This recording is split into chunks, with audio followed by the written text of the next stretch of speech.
Hello everybody, Larry Young here again with another segment of OLaMan Living Life with Purity. And today being Tuesday of Holy Week 2025, I was thinking about Jesus' death and resurrection that's coming up and the humanity of it and how Jesus' death and the moments after his death and the days leading up to his resurrection, what he was going through with his confrontation with hell and coming back to the life and the light and the hope that he ended up bringing to the world through this process. But the process of death and resurrection, everyone always focuses on the physical side of things. But in reality, it seems that spiritual death is far more common, because I believe that we as humans, living with our passions and our problems and our excitements and our losses, our victories, everything all in together, we have a series of, I believe, spiritual deaths along our path. Some of them are more painful than others.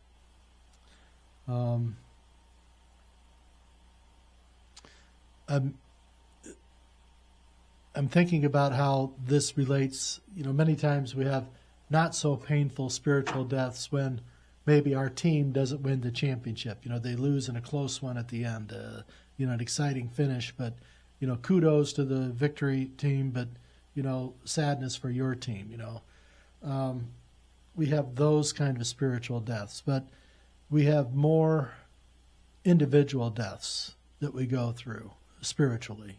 And some of these will take you completely out of the game, and others, they just make you stronger as you realize how you come back from it. So let me talk about one story in particular, and I was reminded of this by one of my friends I was chatting with earlier this week, and she had said that she always loved the story about the woman from Seymour, Indiana. So this fits right in hand with what I'm trying to talk about here with spiritual deaths. So there was a Saturday back in the early 2000s when I was working at the property, as I always did. And also that day with me was Miss Ruby. A lot of you, if you've ever visited the place, would always know Miss Ruby. She's been a fixture in the place for almost, well, not quite 30 years, but she's going to be close to that 30 years being there.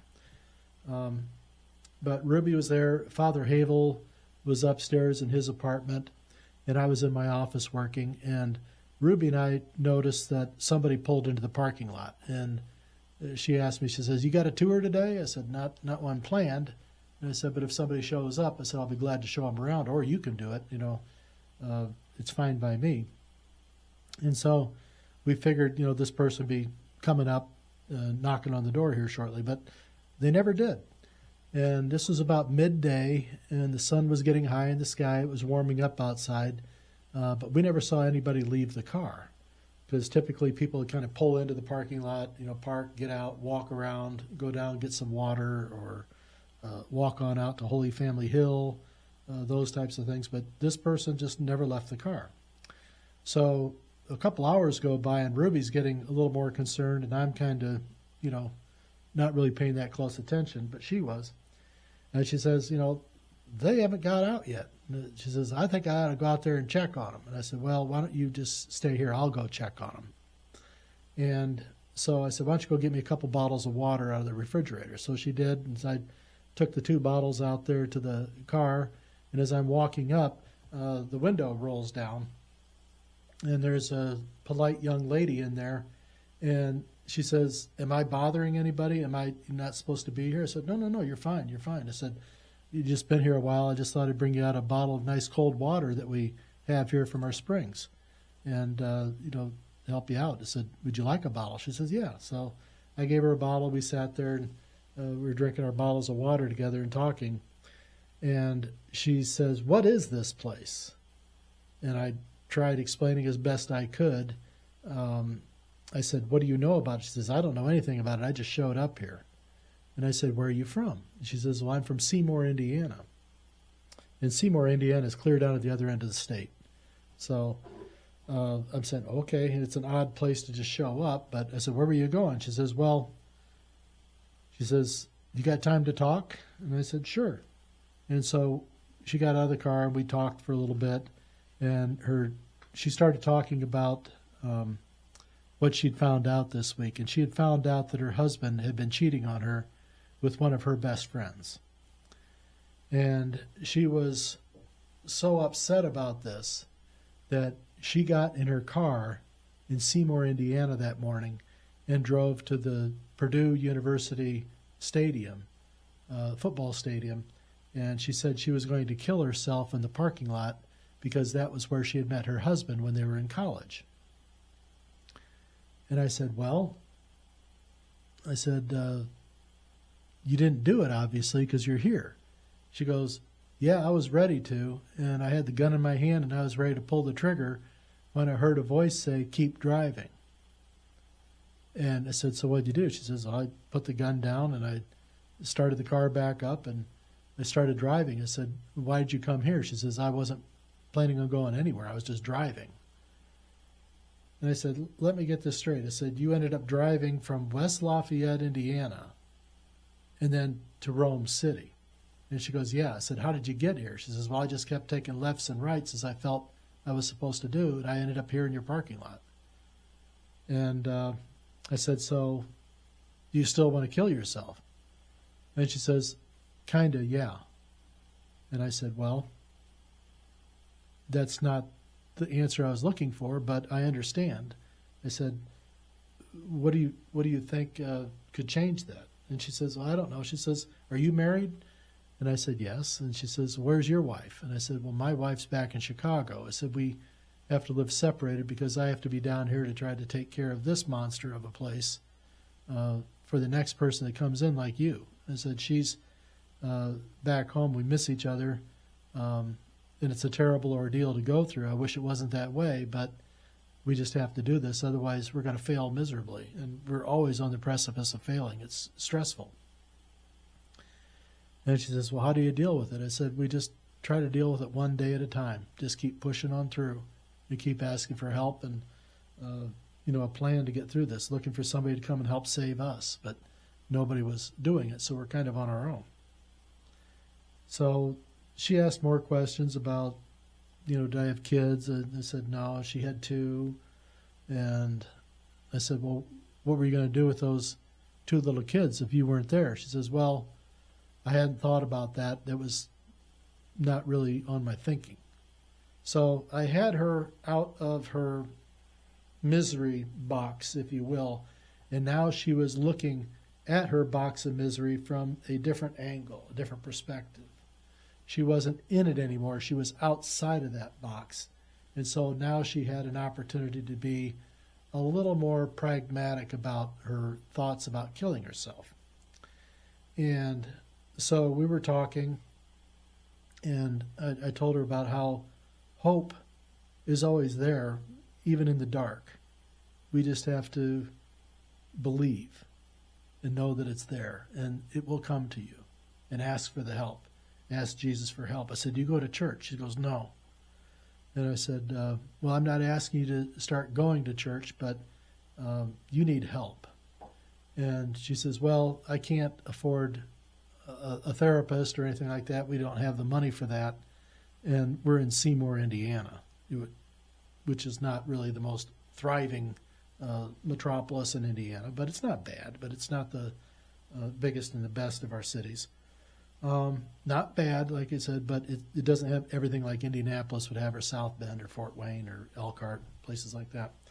But she's kind of coming around and getting thoughtful, and I told her, I said, if you don't mind my saying, I said, you could probably get some free counseling.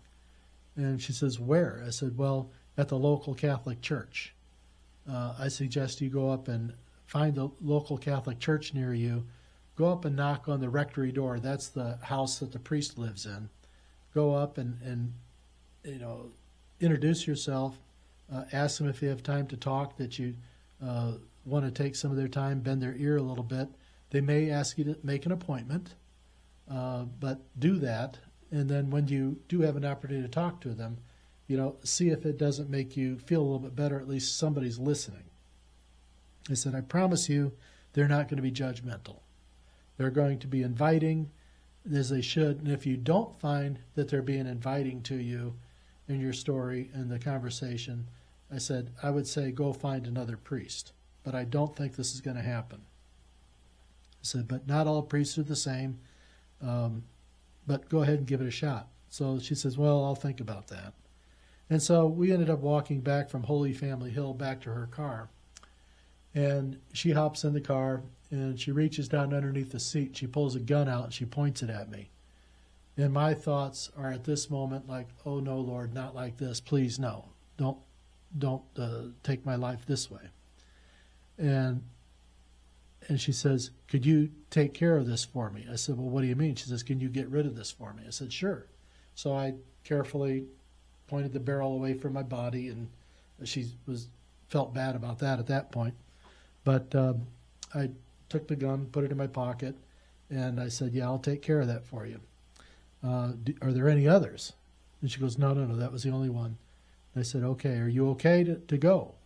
And she says, yes. I said, so where are you going to go? She says, I'm going to go home, and I'm going to get somebody to be with me, and I'm going to confront my husband. And I said, okay.